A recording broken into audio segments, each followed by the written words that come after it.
The short answer is because it doesn't satisfy. It's because it's not supposed to.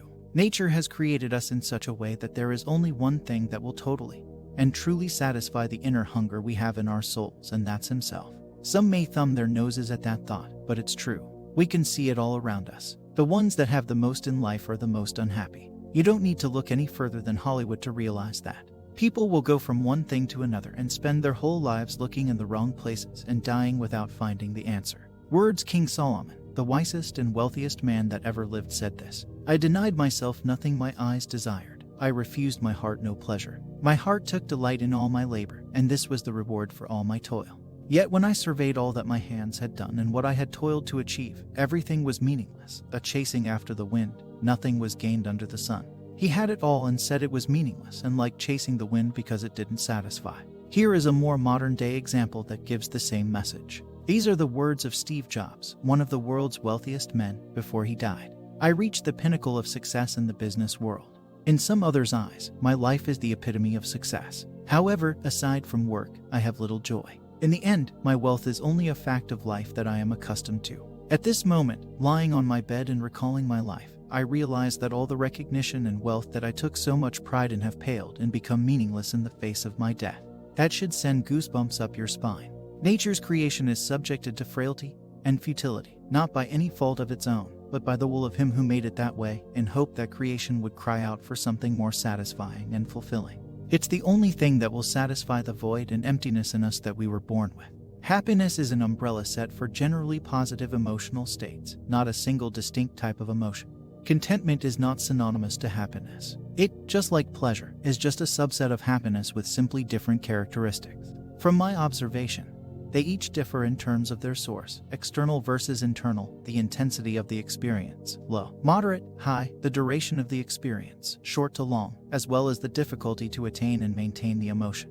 Here is a brief version of my observations. Hopefully this will help distinguishing some characteristics of these happiness categories. Note again, this is an abridged version, so I am leaving out several nuances and explanations necessary to reconcile certain definitions, but I am keeping those out here for simplicity. Also, note that there are of course other happiness categories you did not ask for that I will not include to stay on point.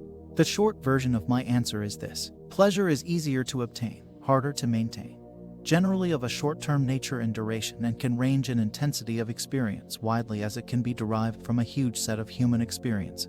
Pleasure almost always comes in a finite quantity. Contentment is harder to obtain, easier to maintain, generally of a longer-term nature and duration, and generally has a lower intensity level of experience. Contentment, unlike pleasure, is a slow burner and can last for much, much longer, if not infinitely. Pleasure is more popular in the media because it is the more exciting emotion between the two and also lends itself incidentally well to be the alleged psychological goal of all product marketing.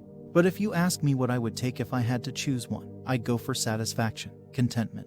More on that in the detailed answer. Source: external. The detailed answer, in my opinion, is this: pleasure. Synonyms: joy, enjoyment, fun, excitement, love, intimacy, ecstasy, euphoria, bliss. Definition: I define pleasure here as a feeling of enjoyment or excitement derived from our consumption or interaction with the things, events, or relationships the world has to offer us. Note that I refer to pleasure both from more passive consumption, like watching TV, eating, sleeping, etc., as well as from more active pursuits, like creating art, conversing with friends, pursuit of hobbies, etc. Also, I am not restricting myself to hedonism, the typical poster child for pleasure seeking, but to both of what some might subjectively consider lower, like sensual, and higher, like intellectual or experiential types of pleasure. I would estimate that for the vast majority of the time when we ordinarily use the word happiness, we actually mean the mental state called pleasure. Pleasure is about stimulation, experience, and short-term gratification of our desires.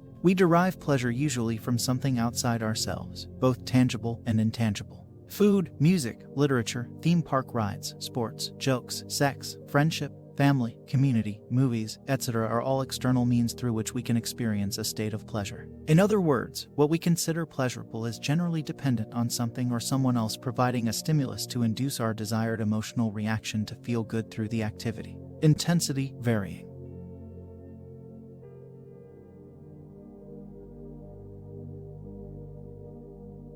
Just as there are gentle, subtle pleasures, there are stronger and more intense types as well. Hence, along a spectrum of 1–10, with 10 the most intense, enjoyment might be a term used generally on the lower pleasure scale, excitement on the middle, while ecstasy, euphoria, and bliss take the top scores. Duration, short. Pleasure is generally short-term in duration as the emotion usually results from the process of producing or consuming something. This is clear in an example of eating a hamburger, where the pleasure can be said to occur during the actual meal, not before or after, in the process of scuba diving, where the enjoyment comes during the actual diving, or from playing the piano, where pleasure is contained during the process of pressing keys and hearing, sensing the vibrations and sensations of music. Pleasure is the quick hit of happiness categories. No wonder it's so popular as the most common path people are guided to take towards happiness. No matter what area of pleasure you choose, whether it's enjoyment of food, appreciation of music, comfort in a relationship, euphoria from a nightclub party, or escaping reality with a good novel, there is little investment of time, money, or personal effort required to obtain the sensation of your choosing. Perhaps it also does not come as a surprise that addiction is made easiest possible through pleasure due to the low barrier to obtain the emotion. Difficulty to maintain, hard. On the flip side, pleasure's short duration makes it typically hard to sustain longer than a day for most sensations. Additionally, the law of diminishing marginal returns kicks in depending on the type of pleasure. For instance, the first banana tastes great, the second you can barely manage, the third makes you question what the point was, and the fourth probably makes you sick. Similarly, the pleasure of hanging out with your cousin whom you haven't seen since last summer is wonderful on the first day. By the fourth, your parents may have to separate you from strangling one another. Again, there is more to this, but I hope this abridged description lets me make my point at least, although I know it requires some more defending if challenged. Source: internal. Contentment. Synonyms: satisfaction, fulfillment, gratitude, appreciation. Definition: contentment is a happy mindset after having recognized and appreciated the good in our life these goods have been acquired. While the term gratitude describes a similar sensation, contentment for me is the actual result of implementing gratitude. Here's how I think it works. Contentment is the emotion we experience when we actively learn how to appreciate what we already have in our lives, e.g., our health, our status in life, our job, our relationships, our possessions. 1 is if we had just acquired them more. 2, by actively evoking the most positive aspect about them that justifies their value to us. For 1, consider this. When do you feel happiest about something that you have acquired, received, or experienced? Right at the beginning, at the moment when it's still new. Over time, sometimes within seconds, sometimes after days, that feeling of initial delight wanes and then dies out. No matter whether this is a physiological phenomenon or something psychological, we know it happens, alas, leaving us forever wanting more. Applied contentment is about thinking about how precious certain things in our life were when they were new, which reaffirms their value in the present and helps us realize how glad we are that they are still there. For 2, consider the notion of long-term happiness in a loving relationship like a marriage. You may have experienced the greatest joy at the consummation of your wedding, but when applying contentment over years, you may more likely choose to focus on a few areas in your relationship that, at the end of the day, make it all worthwhile to you, despite the normal ups and downs. For example, you can permanently define your relationship contentment by emphasizing the traits most meaningful to you. Example: the fact that your partner has such an uncanny ability to make you laugh, listen, and inspire you to be a better person. To summarize, contentment is the ability to either replicate that initial happy feeling for years after something new entered our lives, or to emphasize the most positive aspects we care to associate with them to reaffirm their value. Think of a childhood friendship after many years, the realization that you enjoy full health while your friends succumb to sickness. The fact that your clothes, though a little worn, still look good and do their job of reflecting who you are to the world. Think of the computer that is now a bit outdated but still runs all the applications you need. The phone that is tiny for today's standards but still takes a good picture. Or the house that certainly needs a paint job but still provides plenty of room and comfort to your growing family. Contentment can be derived from how we think and feel about anything happening in or around us, focusing on the positive aspects already present. Hence, it is internally sourced. Intensity, moderate. Contentment is not experienced like the pleasures or the thrills of achievement and recognition. As I mentioned, few people would think of it as the sexy cousin in the happiness emotional family. Or for another metaphor, think of it more as that well-liked uncle who shows up rarely for parties, but can instead be found every day without fail at his desk or in his garden working and thinking about things that matter to him. He is well respected and trusted by all despite not being part of all activities. Everyone knows he is dependable, honorable, and always looks on the bright side of life. He never complains, needs nothing new, and loves the things he already has. His mindset is about abundance, never about want. Duration, long term. Left to its own devices, and once embraced, the feeling of contentment is built to last not days but years. The reason why I preface this is that contentment is modest by nature. It rarely takes the front stage in your mind. It is not something you brag to friends about and feel particularly proud of to have experienced when everyone exchanges their latest adventures. Imagine that when the great MC of your inner talent show, your ego, welcomes his guests to dance and sing to attract you to give them your attention, think, pleasure, ambition, drive, accomplishment, recognition, world domination, etc. The last guest he would ever welcome would be contentment. Think of contentment as the good-natured janitor, who's been there forever but nobody really has much interest to talk to him at the party. Let me be a bit more precise by recalling the definition I gave above. I am not saying contentment allows you to relive the exact same experience you had when you first drove that new sports car off the lot.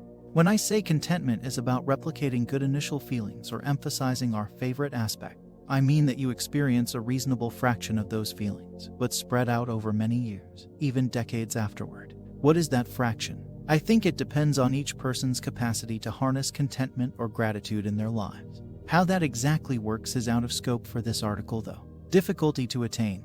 Hard. It should come as no surprise to you that being content is hard for most people. It's not just hard to activate the concept on its own, but it's also hard because many of us feel reluctant to give contentment a try for fear that it will stop us in our tracks to go out and do great things in our life, all of which require hot-blooded ambition, energy, and striving.